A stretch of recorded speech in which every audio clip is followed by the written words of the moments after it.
grieving parents today tell how singer Tom Parker helped their girl through her darkest days as they both battled a terminal brain tumor. Imani Liaquat, 23, and the Wanted star Tom, 33, bonded through their shared ordeal with the disease. His texts and voice messages were a source of positivity, and it was clear she drew strength from their friendship.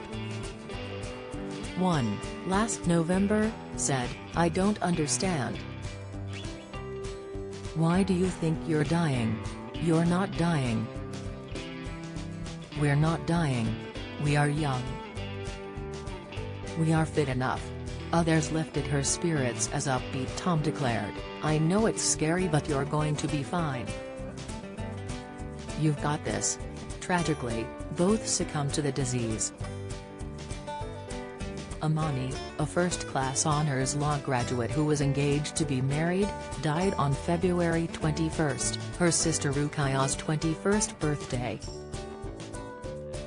Dad of two Tom died last Wednesday, and Imani's parents said it felt like losing another member of the family. Her dad Karim Liaquat and mother Yasmin Stannard, who also have 16-year-old daughter Malia, 16, speak movingly about their beloved daughter and her bond with Tom. They met when the singer was doing a TV documentary on his illness, Tom Parker, Inside My Head. The Bolton-born star visited Imani and was interviewed for her podcast Chat to Imani.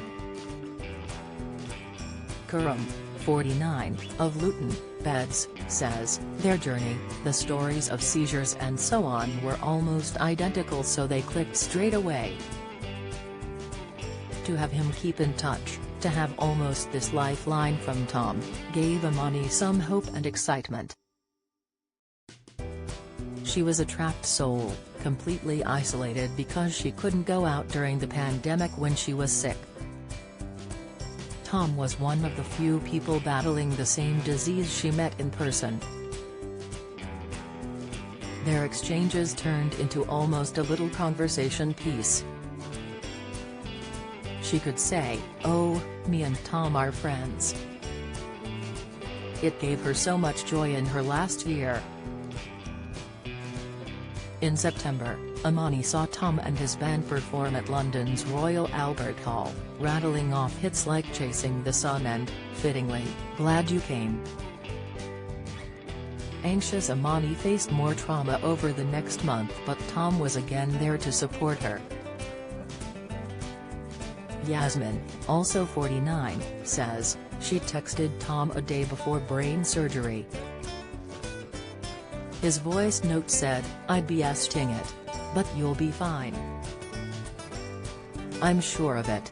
He also texted to say, "Think of it like this, you could be in a position where they couldn't do anything.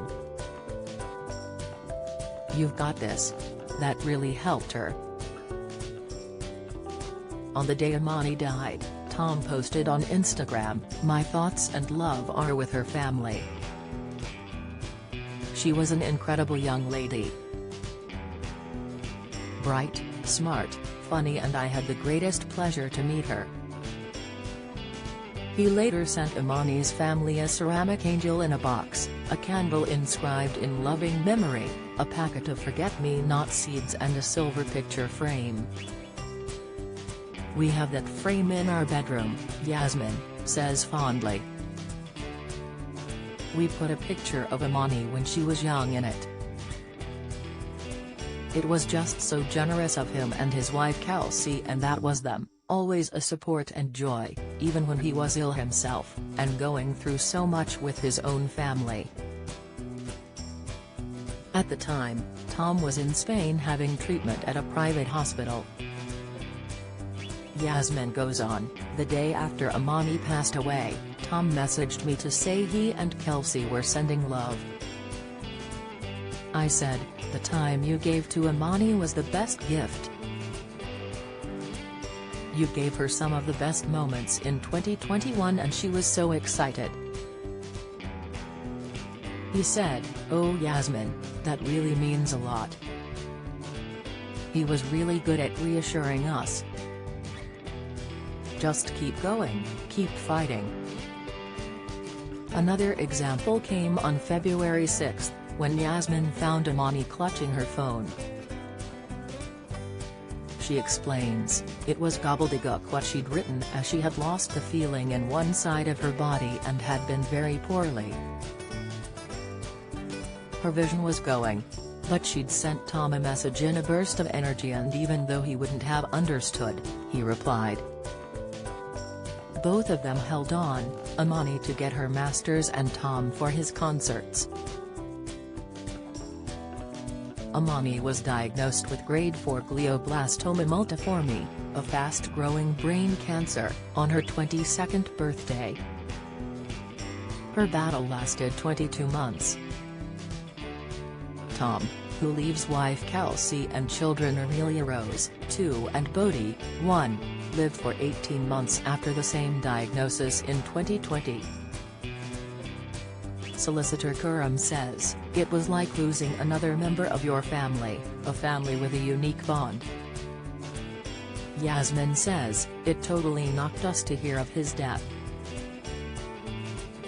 Heartbreaking. But a lesson from Imani and Tom is that whatever you are faced with, you can still make a difference. They could have curled up in a heap, but there was still so much that Imani and Tom managed to achieve after their diagnosis. We can all take something from them." Hear the Chat to Imani podcast with Tom here. You can also follow Fight for Imani on Instagram here, and you can support Imani's fundraiser for brain tumor research by donating here.